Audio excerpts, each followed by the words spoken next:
Welcome to Between Two Pastries. This is Nicole. Hey everyone, it's Annie. Today we have a special guest. We have Coach Jason Koop with us today. Woo woo! How you doing, Jason? Welcome. Doing well. How are you? Great. This is really exciting to have Jason Koop on the show. Yeah, it is super exciting, actually. Yeah. It's like having a boy band here. Yeah. It's pretty cool.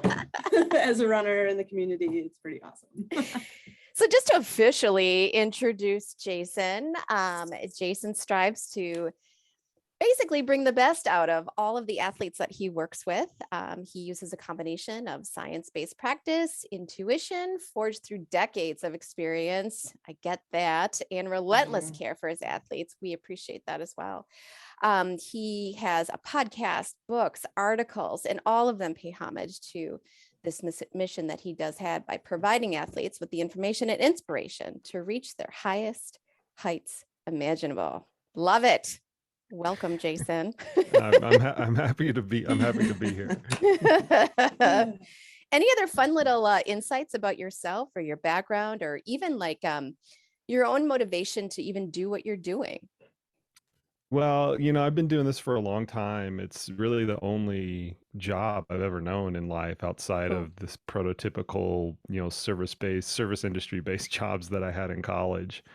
And I've always considered myself quite fortunate to have kind of like found my calling very early on and very serendipitously, as it were. And in addition to that, I just fell into a situation, once again, not really of my own making, but just to fall into a situation where I had the opportunity to learn from a lot of people that were far more experienced and far more knowledgeable than I was. And I think really my career, now that I can kind of like look back on it after, nearly 25 years now, is a direct reflection of all that mentorship and guidance that I've received, in the early part of my career, that I hope now that I can kind of like pass forward to future generations of athletes and coaches. It's awesome. That's so cool. Yeah. Jason, I noticed you have a degree in biochem and genetics, which, based on, you're right, like you have legitimate degrees, and it's pretty cool because we don't always see that. In terms of nutrition, which obviously Nicole and I are both dietitians, we have to interact with a lot of people in the communities, professionally and non-professionally, social media, who don't have that kind of background. I mean, do you feel like it's really frustrating to have all of this knowledge and then see all of the social media out there that just has all of this misguided information? Yeah, it's really interesting.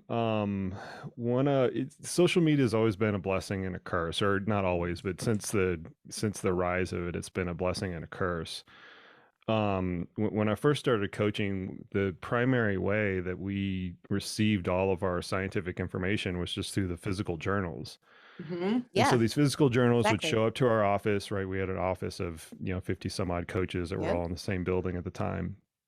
And they would show up in our intern project that we would have all of our interns go through, is we would have them comb through all of the journals, photocopy all of the relevant, research that we wanted to discuss as a coaching group, and then disseminate that in our little, like paper inboxes that we had at the time. Cause we're, swapping out like, 3.5 inch floppy disks, for storage. So it's not like we had like cloud storage or anything like that. Right. And social media has streamlined that process a whole lot more.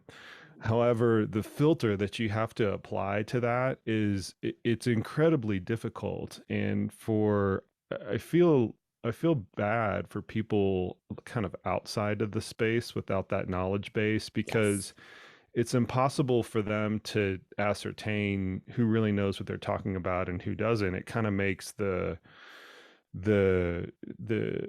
puts an overemphasis on people who can communicate in short sound bites very, very well. And sometimes those people have the correct information at their fingertips, and they're just very good and articulate at utilizing social media.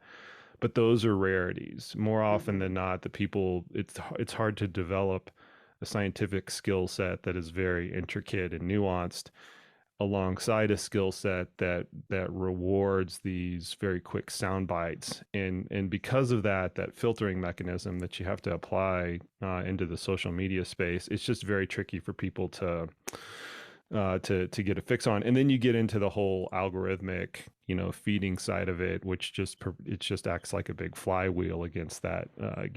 And it's been interesting to see over the course of the past maybe like 6 or 9 months, really, Mhm. that a lot of people in the community, whether it's the nutrition community, which I realize you guys are tied to a lot more, or even in the athletic space, are starting to just like say, no, this is effed up. Like we have to actively kind of like combat this, misinformation or bad information or whatever in order for the group of the entire ecosystem to continue to thrive.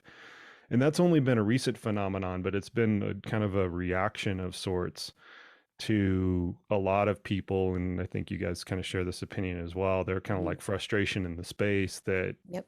that there's a disproportionate amount of bad information out there as compared to the information that you can actually rely on. Mhm. Yeah.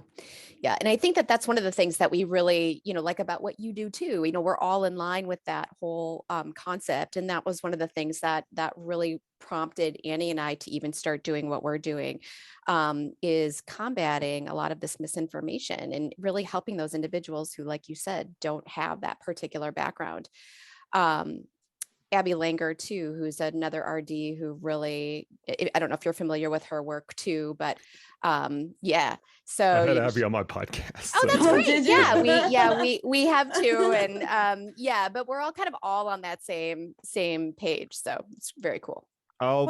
I'll bring like half the amount of salt that Abby Yeah, I probably mean, brought to the yeah, Abby podcast. literally, yeah, Like we had yeah, to have a drink after that interview. Oh yeah, my God. Yeah, it's She's hilarious. amazing. Good for yeah. her. Yeah, Yeah, she's right. great.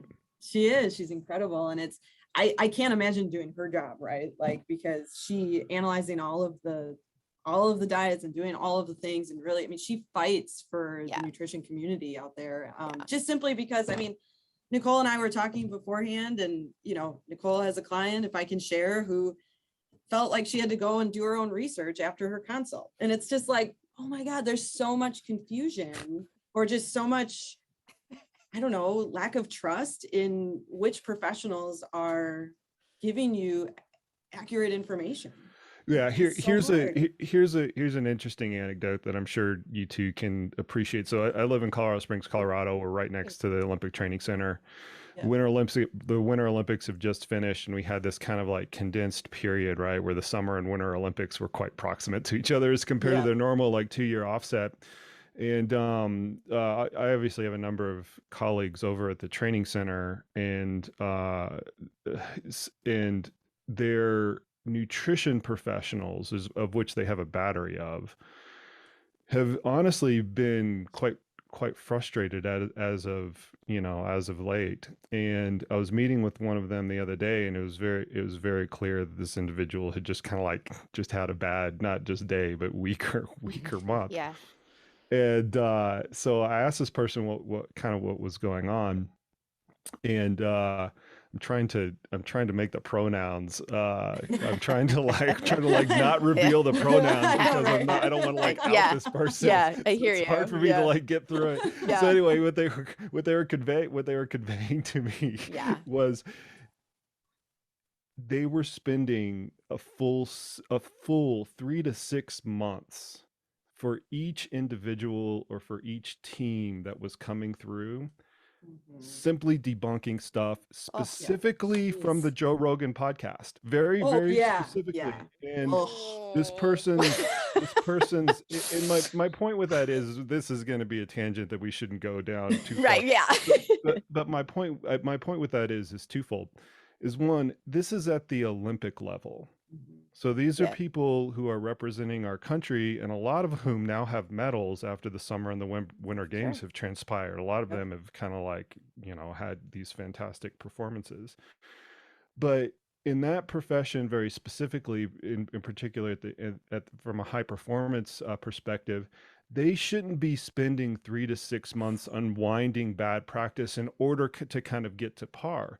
But Right. that's where the landscape is, particularly in on the nutrition front. And it's kind of really sad to see that, because the good information is out there, but it's Mhm. just kind of being overwhelmed from all of these different The facets. hype, the hype. From Yeah, the height, yeah. and there's a lot of it that goes into it. But ever since then, I've used that anecdote in a number of different settings, and it's just kind of fascinating to me, because it hasn't always been the case. I mean, I've known this person for Mm. 2 decades now, and they've been in that role for a long, not that entire time, but a long period of time. And it's only been really within the past year where they've had to shift. Now they have like a binder, basically. Oh, New yeah. athlete comes Right, in, like, here's right, all the shit that Gosh. we've got to unwind with Yeah. this particular right. person. And it's kind of prevalent across a lot of the sport groups. So But anyway, it's, you know, that's it's where it is. doing, viewing food as not good or bad and being intuitive and, Mhm. food is fuel and, having to debunk all that diet stuff, like eating in moderation and balance and all of the things is not glamorous. It's Right. not, No, it's not it's, sexy. Yeah. no, it's not at all. And so to be able to say I do keto or Yeah. intermittent fasting, or I don't eat it at all in my big races, and like Right. as I if don't eat it as all. if you're like, yeah, because I don't. Well, I And know.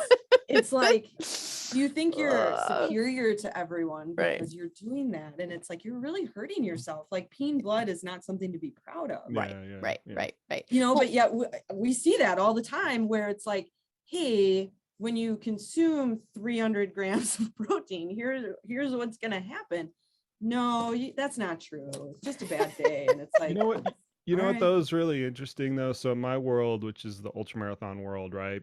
You would think that a lot of people in the community would kind of play to those extremes, right? Because it's an Yeah, extreme sport within an extreme extremes. sport, Yeah. right? Yeah. So Right. endurance is Yeah. extreme, and this is kind of Yes. the other end of the extreme.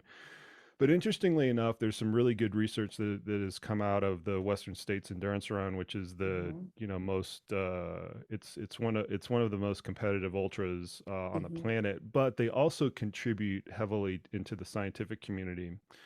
And a few years ago, within their runner study that they do every single year, they asked people about their dietary patterns. Mhm. And one of the things that came up with that is less than 5% of the participants, and this is an N of 400 something, so it's a lot. Mm. Less than 5% of those participants were undertaking a low carbohydrate or or ketogenic diet. And you would think, based on the presence, that it would be at least three or fourfold of that. Yeah. And my interpretation of that is it's not it's not sustainable, and we know that from a population standpoint in Yes. terms of the in terms of the compliance statistics. But when you're training this hard for these events, and that's what these athletes are doing, they're training for a 100-mile event, it accentuates this lack of sustainability that those particularly extreme diets actually have. And so what you would think would be the perfect use case Mhm. for that type of diet, according to the people who proliferate, or the people who Right. advocate for that diet the Right. most, Yep. what you'd think would be the perfect use case for it is in fact the opposite, of where less people are actually doing this as compared to a generalized athletic population. And it's just because it's just so hard physically, and that diet is not Yes. conducive to all of the aspects of adaptation and recovery that these athletes have to undertake when they're training for it, that you see these very, very, very low participation numbers with that particular diet. So it's been Well, and really interesting to see that unfold as well. yeah, Mhm. that's huge. And Definitely. that's good to hear, because I mean, on our end, we get the emails. I mean, I had an email from she was maybe 45 years old, and said, I'm training for an ultra marathon and it's my first one and I want to do fat adaptation. And I'm like, not a good idea, Yeah. gave her all the reasons. Well, I want to be like Zach Bitter. And I'm like, oh, you can't. He's a dude. Like, you can't. Like, right out of the gate, our hormones are like, we can't. Completely. But we see a lot of this wanting to mirror other people. And I Yeah, just think yeah. those voices are so loud. Right. And we, there's a couple prodigies out there who can do particular diets, whatever they might be, and still be successful and finish the race and do all the things. But for the general public, they start to idolize these people, and it can be really detrimental to them in the Yes. grand scheme of things, physiologically speaking. And that's where I think we see so much of that. Mhm. So that's great to hear that, from a state's perspective, that their numbers on who's following, who's eating carbohydrate is actually higher than what we would presume. Yeah. Yeah, and what doesn't get told a lot are the people who go down that pathway and then find out that it's not sustainable for them for one Mhm. reason or That's another, true. and then just pick up a prototypical endurance athlete's diet, which Right. would comprise of 50 to 60% carbohydrates or something like Mhm. that. Right. Those stories aren't very sexy, but there are far Mm-mm. Yep. more of them than the singular stories of people who go on a low carbohydrate diet or a ketogenic diet or or a carnivore diet or whatever, Yeah. the diet du jour kind of is, and do find some success, which is usually entangled with the fact that they're simply eating better foods, and this is what happens a lot with those singular stories that we can all kind of point out. The athlete just loses weight and sees performance improvement from that little bit of weight loss, but ties it to the diet as opposed to just the weight loss itself. So there's a whole host of, you know, Yeah, there's a lot of inflating variables. factors Yeah. that go into it. And once Mhm. Yeah. again, I mean, having a trained eye, you can pick up on those things, but having the untrained eye, you can say, okay, this person has this success and this is what they're known for. I can mirror that and reap Mhm. some amount of success from it. And unfortunately that ends up being the case all too often. Yeah, which is too hard, and now, I mean, to shift from, diet conversation, to fueling in general. You talked about, in one of your social medias, guilt, the concept of guilt-free fueling, right? With Spring Energy talking about how, they were promoting their product as guilt-free, right? And Awful. we that was like a dagger to the heart, Awful. because Mhm. we do so much with, you know body positivity, and really trying to Mhm. like get people to be okay eating whatever it might be, and fueling with whatever sits well in their gut that Right. will provide fuel. And so to see that, and I actually had a number of athletes message me and say, wow, this is really triggering, Yeah. for me, because it shouldn't matter whether I use goo or, well, Mhm. whatever. And so the marketing on that, it did hit some athletes pretty hard, I feel like. And I know, can we have that conversation? Is that kosher? Yeah.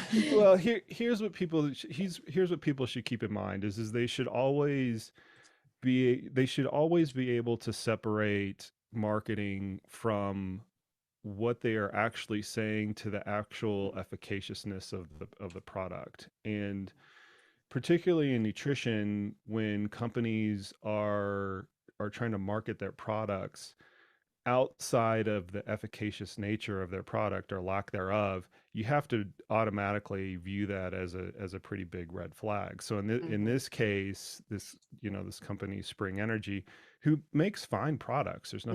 there's nothing wrong Mhm. with their energy gels, but they're no better than a and let me Yeah. make this point very, very clearly, and I want people to understand this. They're no better than a maltodextrin gel or any of the other nutrition products out there Right. once you look at the totality of all of the evidence and all of the use cases.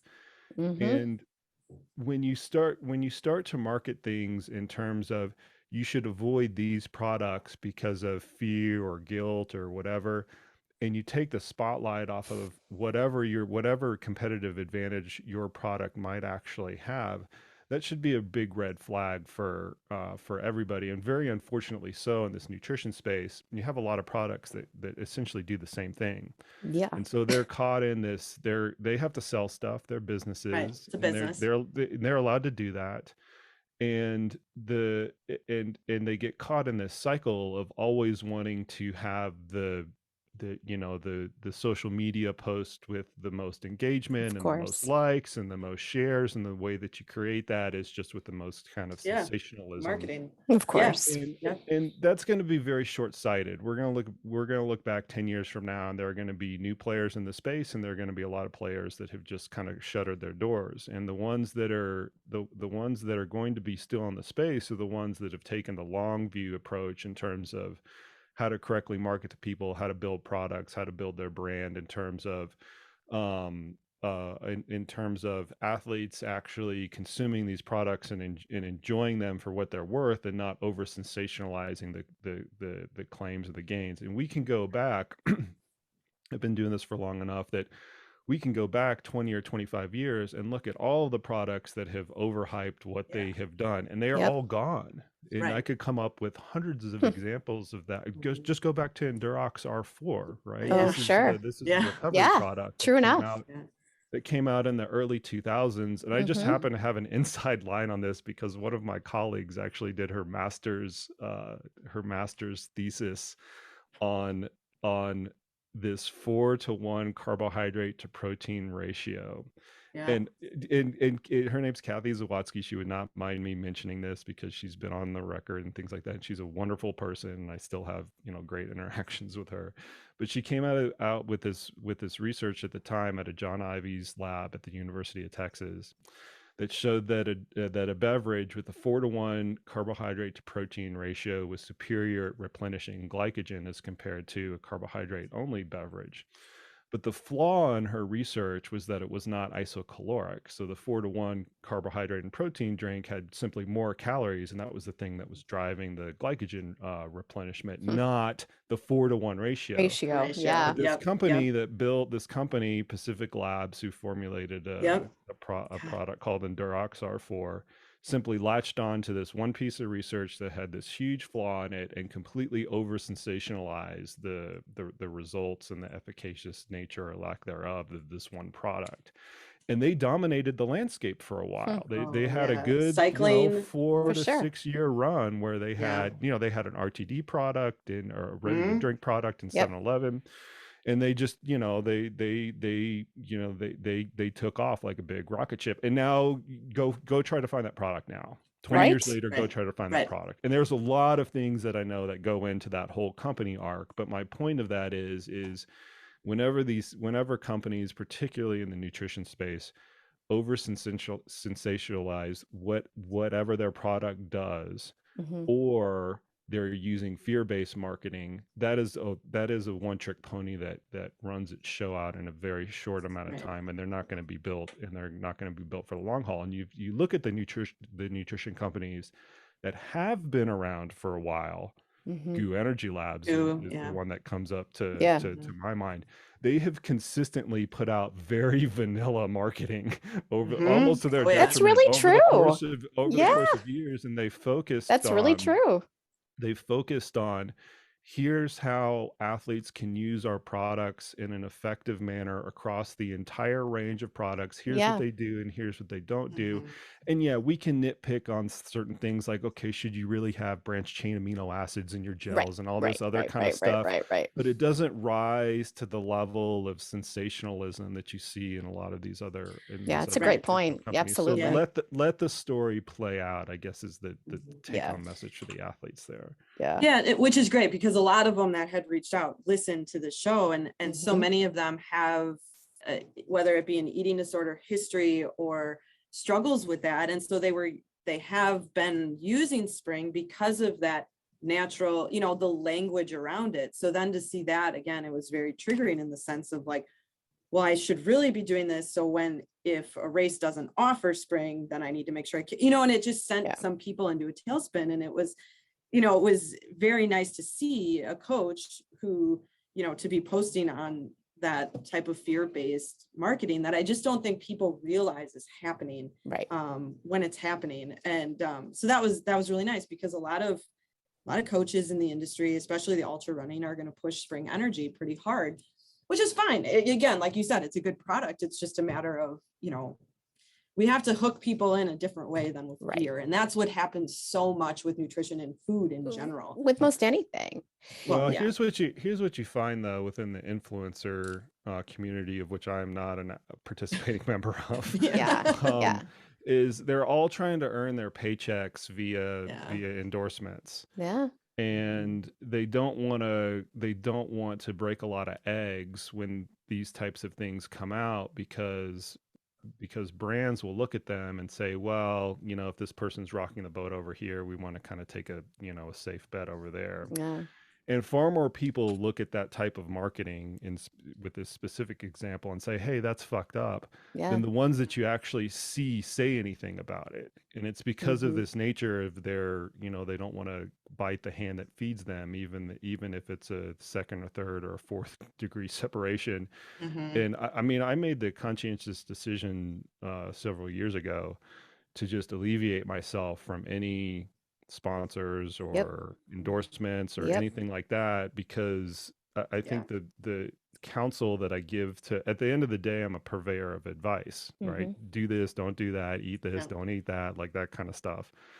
And I don't ever want that advice to be adulterated, either directly via a check or indirectly through, hey, I need to get a check from somebody else. And I've been on the other side of that. I've been the one chasing down endorsements and things like that, and I know how those wheels get greased in the background. And it's been a far more a far more illuminating process than I originally thought it was going to be when I decided to make that decision. And I feel that the public has kind of been done a disservice by having this broad network, this very, very broad network of brand ambassadors that will only perpetuate the messaging of the brands that they're promoting. And it becomes one of those things where it's just like, how much product can you give away? And I don't think we should be competing on that. I think we should be competing on the effective nature of the products, and how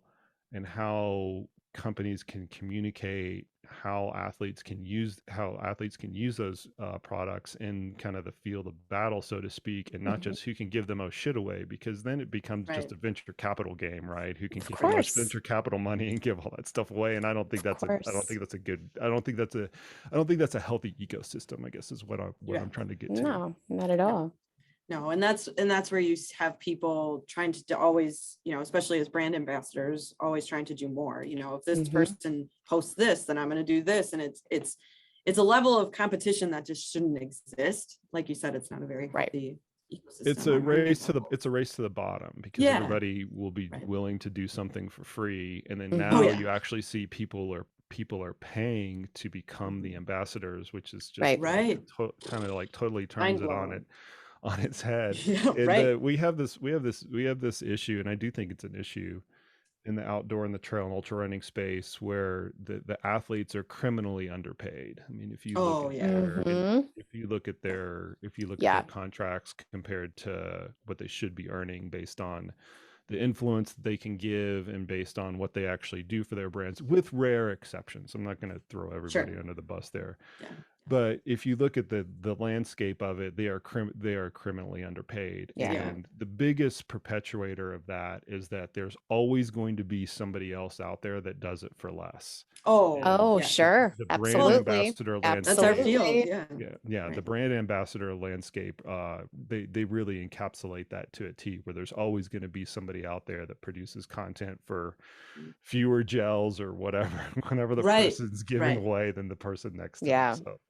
We got to change it somehow. We see that as dietitians too, because you have dietitians at the top, and then you've got people with nutrition degree. You know what I mean? Where you've kind of got this hierarchy, and you can get a nutrition certification on Google. Oh my gosh, Groupon, right? Groupon. So like, we see that too, where people just don't want to pay it because they can go on to Twitter or TikTok and get influencer advice on the same topic, which is it's so challenging. And that's where you talk about brand ambassadors, and we loop in nutrition. I want to make sure we touch on people giving away their blood to companies to go analyze for what they should and shouldn't be eating. And, Yes. companies aside, because there's a couple of them, there's obviously a main one who has many brand ambassadors.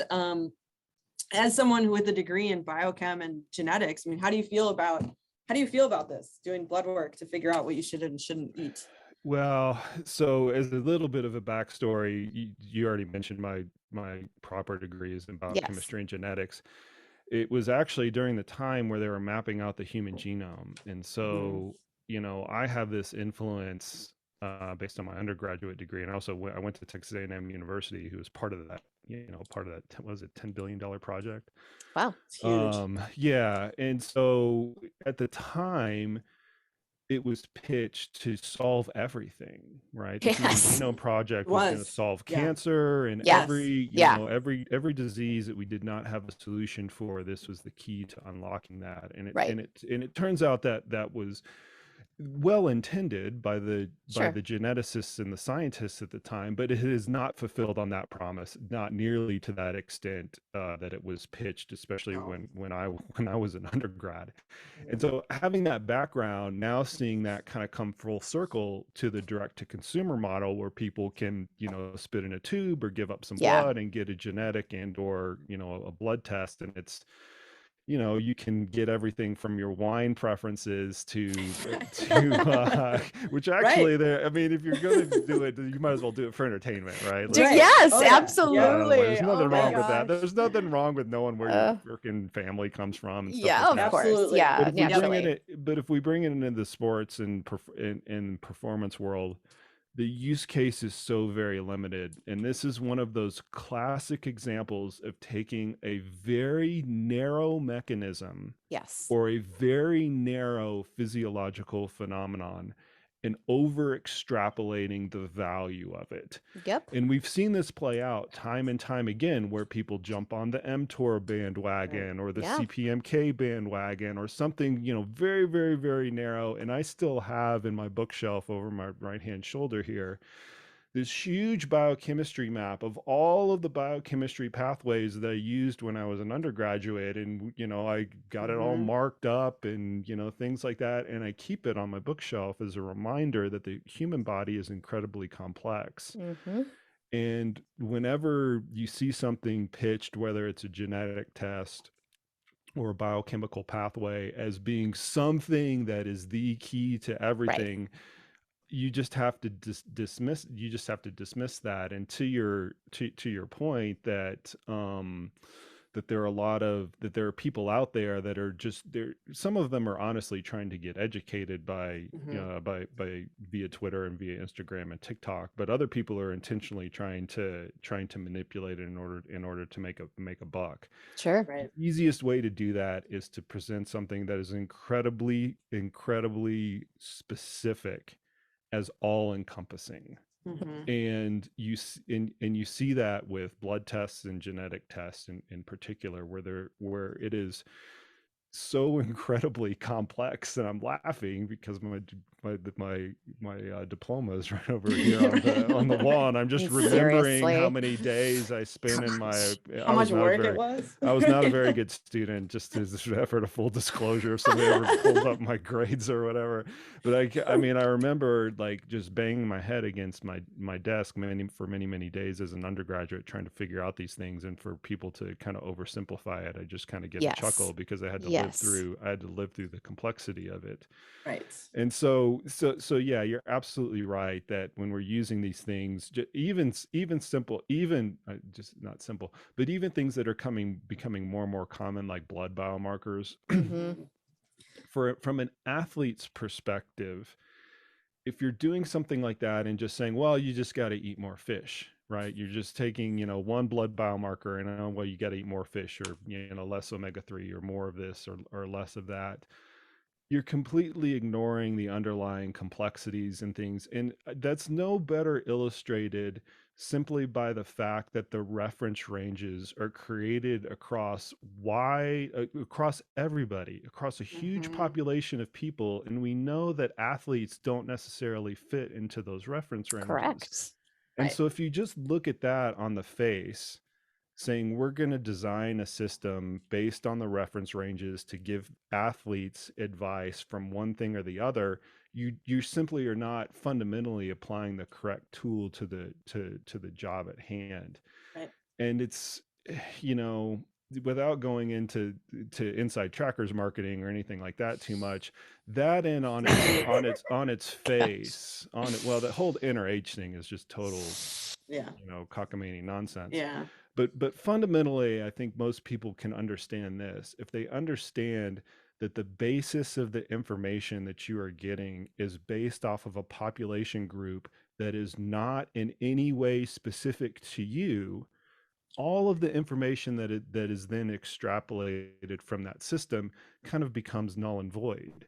So Mhm. you can't say that you're individualizing something based on parameters that were built off an entire population-wide database. That in and of itself 100%. is incongruent. Yes.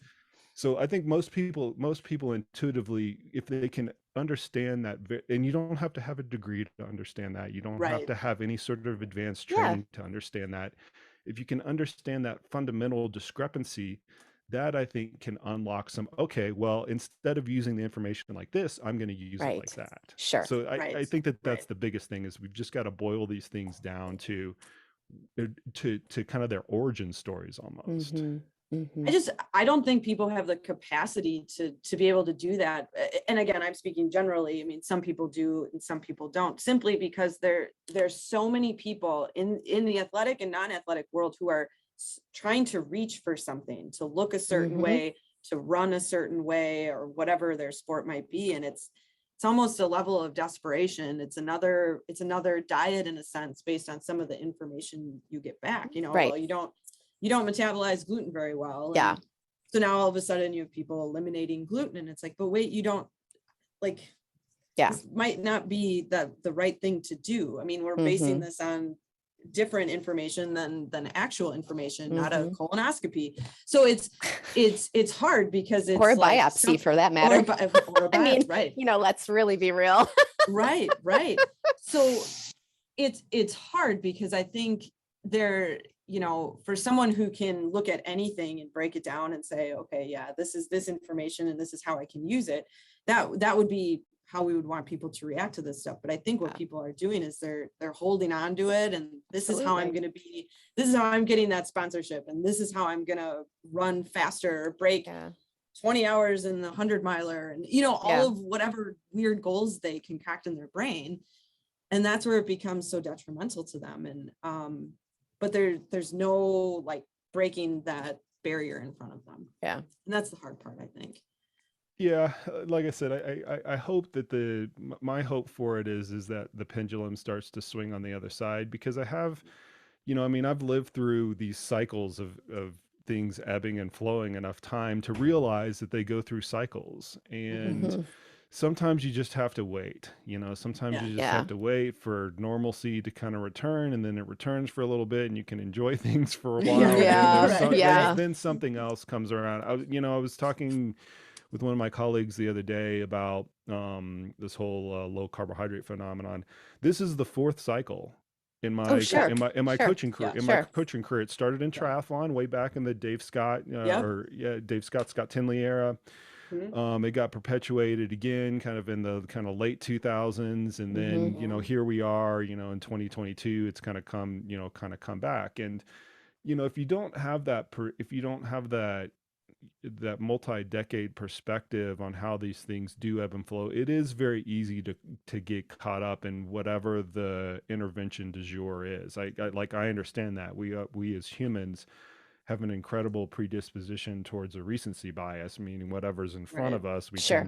we tend to latch onto. Sure. But Yep. I think you know, all coaches and athletes, and I try to encourage this in my profession as much as possible, are well served to have some old person with graying hair that's been Yeah. around for 40 years in their Yeah. corner, kind of giving them this counsel. And kind of back to Yeah. the initial intro, I'm very fortunate to have had that, where I can not Mhm. only lean on, you know, my 20 or 25 years of experience, but I can lean on the 40 years of experience of the people Mhm. that I have the pleasure Yeah. to work around and among during my coaching career. And so I do kind of offer that up to people as well. It's just these things do come in cycles and they're perpetuated by who knows what. Usually it's some, some very, very narrow story that that kind of catches fire. Yep. And you have to take a very, very long lens approach with these things in order to evaluate them correctly. Absolutely. Yeah. Mhm.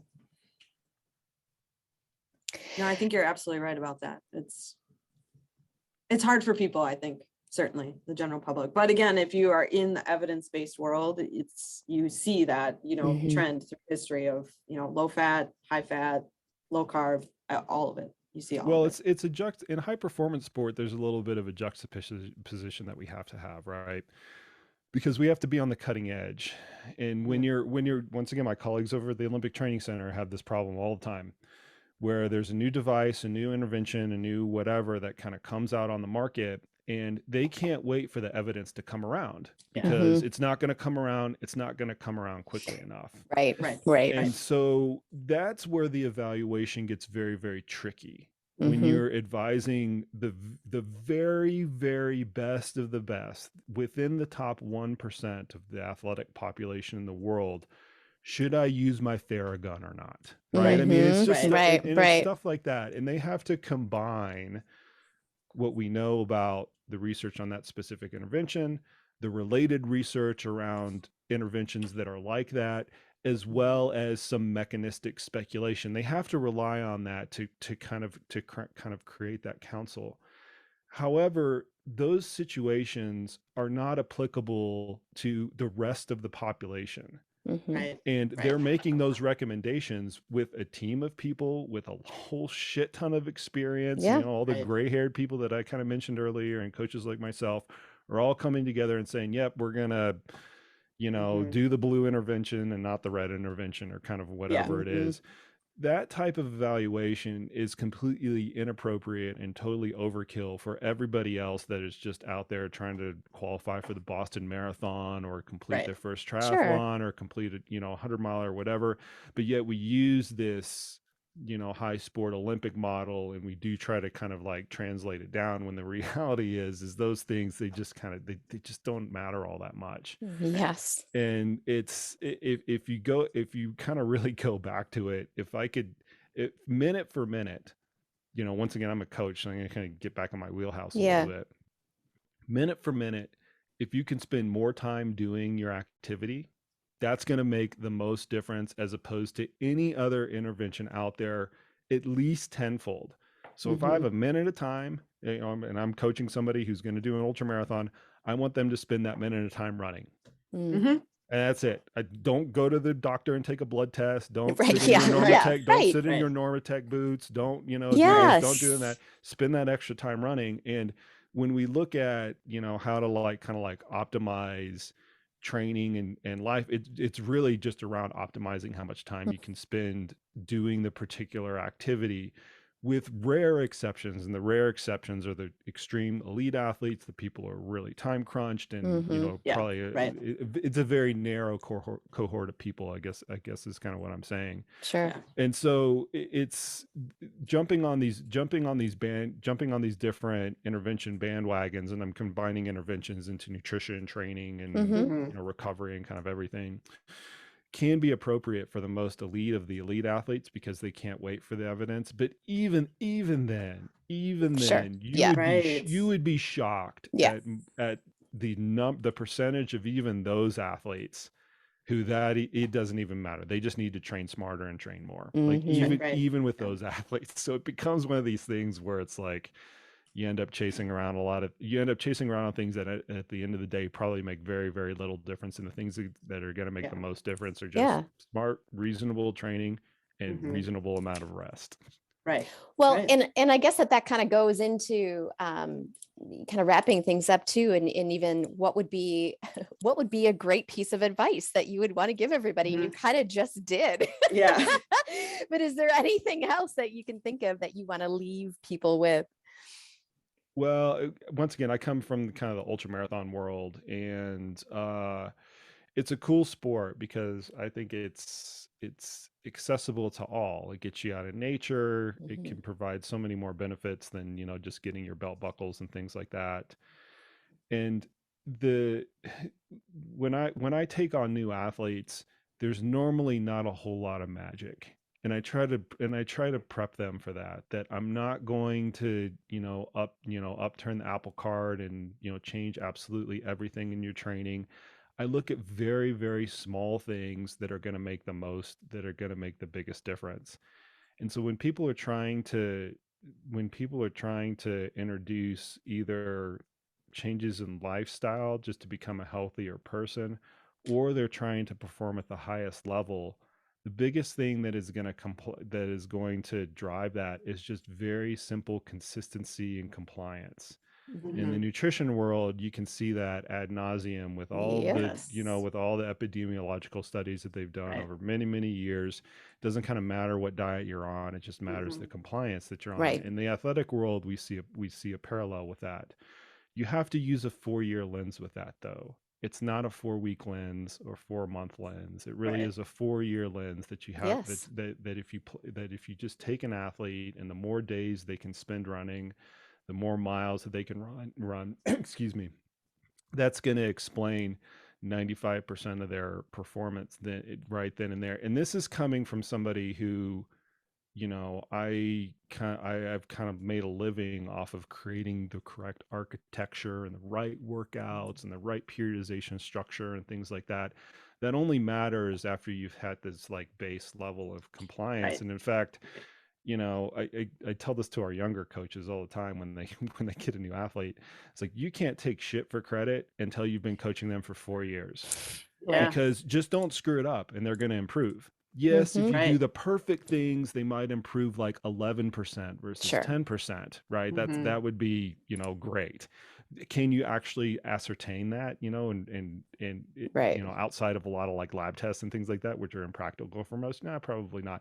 Right. But if you've been working with an athlete for 4 years and you still get like reasonable improvement out of them, you know what? I'll tell you good job. I'll give you a pat on the back. Right. I'll give you a pat on the Absolutely. back It's and true. a fist bump. But within 4 years, just don't screw it up, and Yeah. you're likely Yeah. You're you're good. likely to be doing a good job. Now, that's not easy. Like I Mhm. Right. don't want to trivialize that part, but we tend to make a lot of mountains out of these short-term adaptation molehills Yes. that tend to happen. And really, all it is just, we have to keep this long-term lens on things, particularly from an athletic development standpoint. Right. Absolutely. Right. Yeah. Right. Consistency. It's huge. It's everything.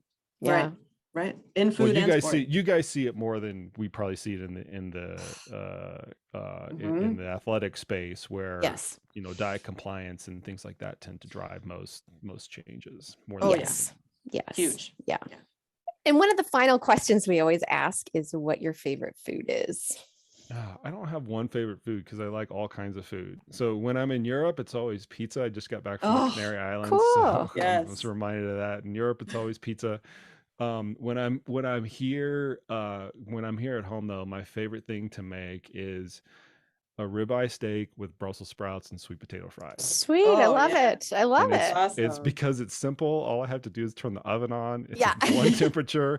It's within Yeah. my culinary skill set. I don't have to like overdo things with like sauces and reductions or anything, like once again, compliance from Koop. Right.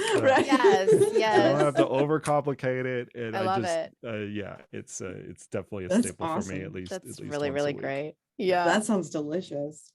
Well, And thanks it's for not everything. kale. Yeah. And it's not kale. Everyone always Exactly. says kale. I'm like, Oh my why? gosh. Kale was once again, these things go in cycles, right? Yeah, Kale was right. super hot like 3 or 4 years ago. Now Seriously. it's like something Eh. else. So. Yeah. Right. That's That's hilarious. awesome. Oh gosh. Well, let us know how people can contact you, especially for those that this might be their first time hearing you. Mhm. What would be the Yeah. best way? So I'm moderately active on social media. I don't know Yeah. what that means. I'm definitely not a power user. But Jason Koop with a K, both Right. on Twitter and on Instagram, and my website is the same thing. I'm very fortunate that I've got a first and last name that not a lot of other people have, so I can own all Yeah. those domains. So it's Right. pretty easy. Just go any of those places and you'll find me. Great. And Oh. we'll put all of your information too inside the podcast notes. So you will be all Yep. set there. Awesome, Jason. This Yeah. has been so great. Thanks so much for your time. Thanks for Thank you. saying yes. So we Yeah, I appreciate appreciate you. it. I appreciate Yeah. it. And keep doing what Awesome. you guys are doing. You guys are lifting the heavy work in a lot of this stuff that we talked about. So Yeah. Thank you. kudos to y'all. Thank you. We Thank you very appreciate much. it. Thanks.